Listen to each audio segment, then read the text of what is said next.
In February 2014, the world's largest Bitcoin exchange went offline.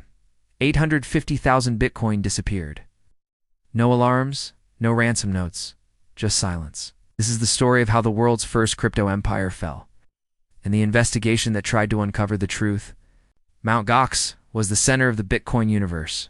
It wasn't run from a glittering skyscraper on Wall Street, but from a small, unassuming office in Tokyo. At its helm was a 28-year-old French programmer named Marc Karpeles. He wasn't a seasoned banker, wasn't even a traditional businessman. He was a quintessential tech geek, a self-described nerd with a passion for coding, surrounded by servers, fueled by coffee, and driven by colossal dreams. His vision was simple, yet revolutionary, to create a marketplace for a new kind of money, a digital currency that could change the world. And for a time, it seemed like he had succeeded beyond anyone's wildest expectations. By 2013, Mt. Gox had become the undisputed king of the crypto world, a digital behemoth that handled nearly 3/4 of all Bitcoin transactions worldwide. If you wanted to buy or sell Bitcoin, you went to Mt.Gox. It was the gateway, the hub. It's the beating heart of a nascent global economy. Thousands of early adopters, from hobbyists to serious investors, poured their savings into the platform, trusting this digital fortress with their newfound wealth. They believed they were part of the future of finance, pioneers on a new digital frontier. But then, the cracks began to show. At first, they were small, almost unnoticeable fissures in the foundation of this towering empire. Withdrawals once processed in hours started taking days, then weeks. The platform, once reliable, became buggy and slow. Frustrated users flooded the support channels, only to be met with an unnerving silence. Customer support seemed to have vanished into thin air. On forums and social media, a dark whisper grew into a deafening roar. Rumors, fueled by fear and uncertainty, spread like wildfire across the digital landscape. Mt. Gox might be insolvent. The fortress, it seemed, was beginning to crumble from within. Investigators from Japan's Financial Services Agency, armed with warrants and a mandate to find answers, entered the Mt. Gox office in Shibuya, Tokyo. What they found inside was a scene of staggering disarray. The operation looked less like a multi-million-dollar financial institution and more like a tech hobby that had spiraled catastrophically out of control. There was no proper accounting system to track the hundreds of millions of dollars flowing through the exchange. Security protocols, the bedrock of any financial service, were practically non-existent. Passwords to critical systems were found scribbled on sticky notes left in plain sight. Most alarmingly, the private keys, the digital equivalent of the keys to a bank vault, were stored in plain text on an unencrypted server, a glaring invitation for any hacker to walk in and take everything. The scene painted a picture of gross incompetence, but the full story was far more sinister. As the Japanese authorities sifted through the physical chaos, another team of investigators, blockchain analysts, began a different kind of search. They started tracing the lost coins, following the digital breadcrumbs left on Bitcoin's public ledger.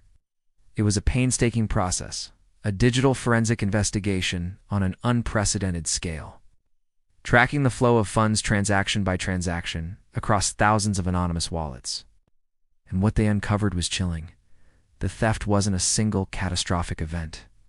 It hadn't happened overnight. This was a slow, methodical bleed.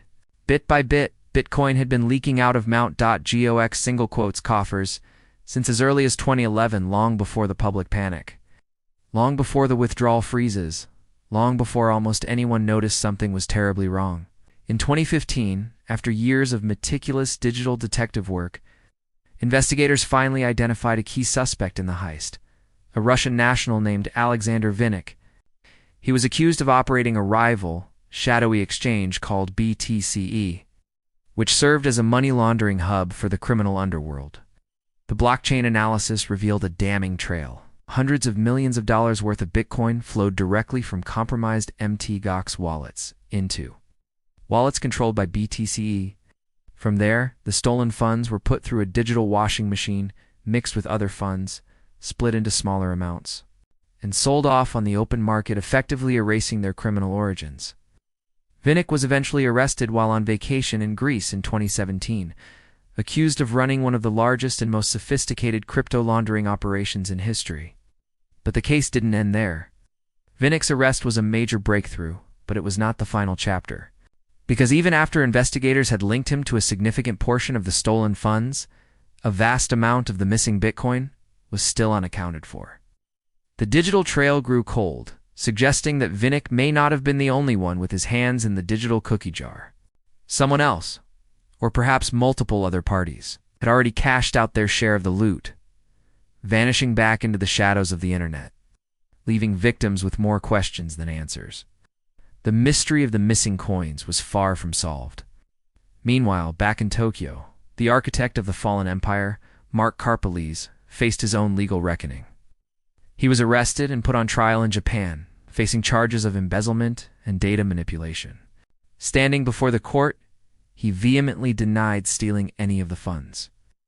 However, he did admit to something else: profoundly mismanaging the exchange. He portrayed himself not as a criminal mastermind, but as an overwhelmed programmer who was in over his head, unable to cope with the explosive growth and the immense security challenges of running the world's largest Bitcoin exchange. In 2019, the court delivered its verdict. Karpeles was found guilty of falsifying data to inflate the exchange's holdings, but he was acquitted of the more serious charges of embezzlement. He walked away with a suspended sentence, a free man in the eyes of the law, but forever linked to the catastrophic failure of his creation. For the thousands of victims, the early believers who had entrusted their hopes and savings to Mt. Gox, the legal battles offered little solace. A decade later, many are still waiting for compensation, caught in a complex and slow-moving bankruptcy process. And as of today, a large part of the 850,000 missing Bitcoin remains untraceable, lost in the labyrinthine depths of the blockchain, a digital ghost that continues to haunt the crypto world. Mt. Gox wasn't just the first great crypto exchange. It was the first great crypto mystery, a story of ambition, chaos, and a digital trail that refuses to fade. Because in the blockchain world, every secret leaves a mark.